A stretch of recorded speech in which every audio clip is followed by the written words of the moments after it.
أعوذ بالله السميع العليم من الشيطان الرجيم. بسم الله الرحمن الرحيم. الحمد لله رب العالمين وبه نستعين على أمر الدين وعلى آله وصحبه ومن تبعهم ووالاه. سبحانك لا علم لنا إلا ما علمتنا إنك أنت العليم الحكيم. رب اشرح لي صدري ويسر لي أمري واحلل عقدة من لساني يفقهوا قولي. اللهم افتح حكمتك وانصر علينا من غدائن رحمتك يا أرحم الراحمين. اللهم نور قلوبنا بنور هدايتك كما نورت الأرض وبنور الشمس كأبدا أبدا برحمتك يا أرحم الراحمين. Alhamdulillah, dalam kita perkongsian pada pagi ini, mudah-mudahan memberi satu iktibar pengajaran untuk diri saya dan para muslimin muslimat yang dirahmati Allah. Ya, dalam semat solat. Ya, adab-adab kita melaksanakan ibadah solat ini, mestilah hati ini tawaduk. Hadirkan hati kita. Apabila hatimu masih tidak mahu hadir dan anggotamu tidak tenang, maka ini adalah daripada sebab kekurangannya dalam mengenal Allah Ta'ala. Orang sembahyang, kalau hatinya tidak tenang, jiwanya tidak tenteram, maka tidak boleh mendatangkan kehusyukan dalam solat. Khawatiri sembahyang kita tu lakok, Allah tak dengar. Sebab itu Allah menjelaskan qad aflahal mu'minun, sesungguhnya berjayalah orang beriman, alladzina hum lis-salatihim khashi'un. Apabila dia melaksanakan ibadah solat, dia khusyuk. Al-Imam Ghazali mengatakan dalam kitab Bidayatul Hidayah,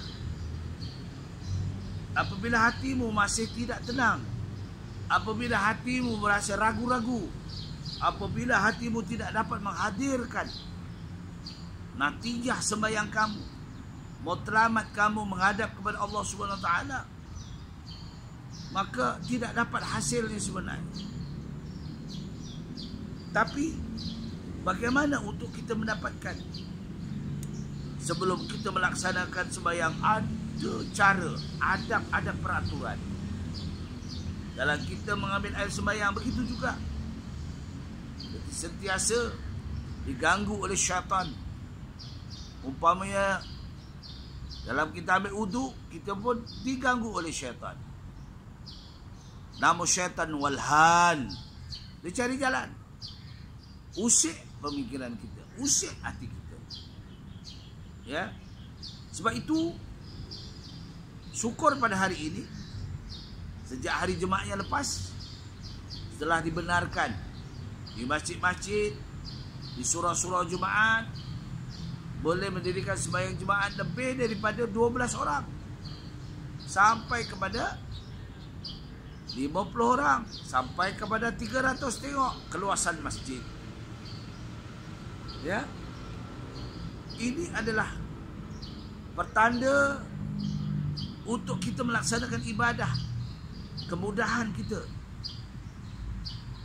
Dibolehkan kita lagi setelah berapa minggu tidak dapat untuk menghadirkan diri ke masjid atau di surau.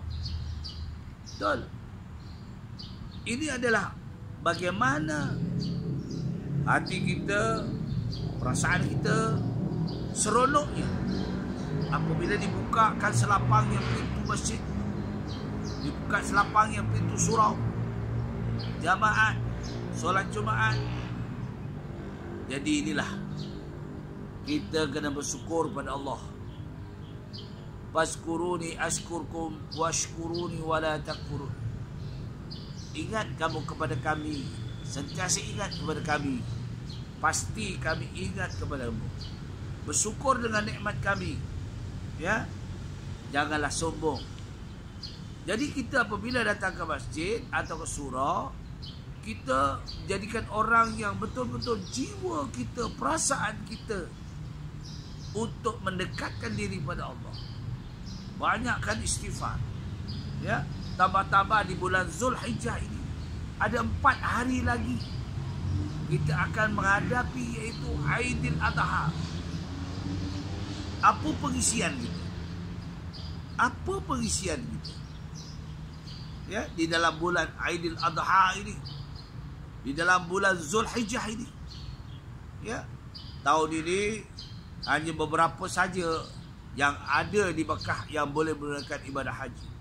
Di negara-negara lain tidak dapat. Ya, hanya kita mendengar ya keluhan hati yang hibur. Ya, bagi mereka yang ada panggilan tetapi tidak dapat pergi kerana pandemik COVID-19 ini. Ya, fenomena pada hari ini kita banyakkan diri.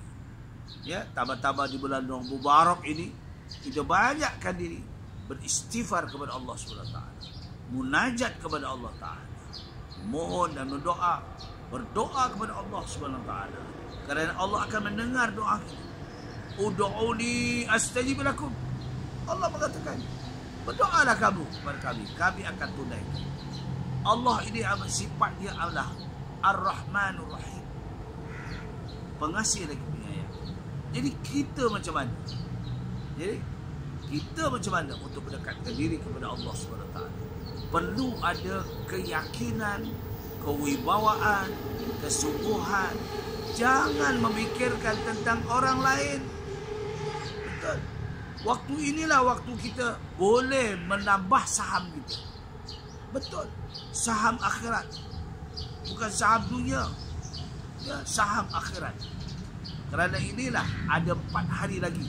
Kalau kita nak menyertai korban ataupun pengorbanan diri kita untuk bagaimana kita lebih hampir kepada Allah Ta'ala. Jadilah kita orang yang sentiasa memohon maghfirah, sentiasa qanaah dalam kehidupan kita. Ya, sebab itulah jalan yang paling baik yang disusun oleh para ulama. Sebab ulama dulu hatinya tenang, jiwanya tenteram. Kerana apa? Kerana keyakinan Allah Tuhan. Ya, dunia ini sama je, tetapi perubahan demi perubahan akan wujud. Sebab itu, wahai nafsuku, mengatakan, wahai nafsuku, tidakkah engkau merasa malu kepada Allah SWT, Tuhanmu yang menciptakanmu? Betapa engkau boleh malu di hadapan manusia yang lemah ini, dan dia hanyalah salah satu daripada hamba Tuhanmu. Apabila manusia ini meneliti sembahyangmu, engkau lebih khusyuk dan anggotamu menjadi tenang dan sembahyangmu menjadi elok di hadapan mereka. Contoh, seorang menantu di hadapan bapa mertua, ialah punya tekun. Nah, bila kita menghadapkan kepada sesuatu, kepada makhluk, tidak ada makna. Sebab kita hadapkan kepada Allah. Ya, Allah jadikan wa ma khalaqtul jinna wal insa illa liya'budun. Kami, kata Allah, jadikan jin dan manusia untuk menyembah Dia, untuk menunjukkan amalan-amalan kita kerana Dia. Sebab itulah kita mendatangi masjid ataupun surau, kita jadi orang yang betul warak. Warak ni maknanya tidak mengambil, maknanya tidak mengambil keburukan orang lain, memikirkan orang lain, tapi kita menjaga diri kita, perbuatan kita adakah diterima oleh Allah Ta'ala. Kita khawatir, kita rasa hebat, tapi amalan kita nanti kosong. Umpama kita dalam imtihan, dalam peperiksaan, tidak memberi kejayaan yang sebenar. Jadi Imam Al-Ghazali menyatakan dalam kitab ini, salah satu untuk meneliti hati kita daripada perkara-perkara yang menyebabkan kita tidak khusyuk, kita tinggalkan sesuatu amalan kita kerana manusia, kerana makhluk. Ni sembahyang kita. Sebab kadang-kadang orang itu sembahyang, tapi perangai buruknya masih ada. Sebab itu mengatakan Sembahyang itu adalah mencegah daripada perkara yang keji dan munkar. Tetapi dia sembahyang juga, tapi masih melakukan perkara-perkara yang mengurangkan amal ibadah. Inilah yang kita khawatir. Inna salata tanha 'anil fahsya'i wal munkar. Sesungguhnya sembahyang itu melegah daripada perkara yang keji dan munkar.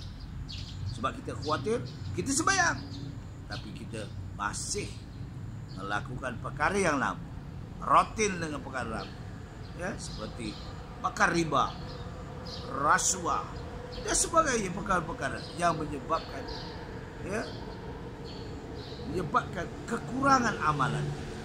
Jadi kita jadi orang seperti yang dilakukan oleh wali Allah Abu Hasan Al-Asy'ari. Tengok, dia punya qanaah, dia punya darjat sehingga taraf wali. Baik. Jadi inilah yang kita dapat kongsikan. Apa yang memberi mudarat, kemudaratan atau kemanfaatan kepadamu. Kemudian betapa engkau tidak malu kepada Allah Subhanahu Wa Taala Tuhanmu yang mengetahui segala rahsiamu, dan betapa engkau tidak berasa takut kepada kebesarannya. Apakah Allah Ta'ala itu lebih hina pada pandanganmu daripada salah seorang hamba? Ini yang kita khawatir. Kita memuliakan manusia, makhluk Allah, tetapi kita mengabaikan, ya, tanggungjawab kita sebagai orang yang beriman kepada Allah. Sebab itulah bila laungan-laungan Allah mengatakan, kata Ayyala salat, ayyala salat, bersegeralah kamu, bersegeralah untuk menyahut dengan mendirikan sembahyang berjamaah. Jadi inilah yang kita perlu, tambah-tambah di bulan Zulhijjah yang mubarak. Ada lagi, ya, amalan-amalan yang perlu kita mantapkan hati kita dalam kita menjana keimanan kita, mempertingkatkan amal ibadah kita. Mudah-mudahan kita jadi orang yang bersyukur dengan nikmat Allah Subhanahu Wa Taala. Kelazatan hidup ini adalah semuanya adalah hasil daripada izin Allah Subhanahu Wa Taala.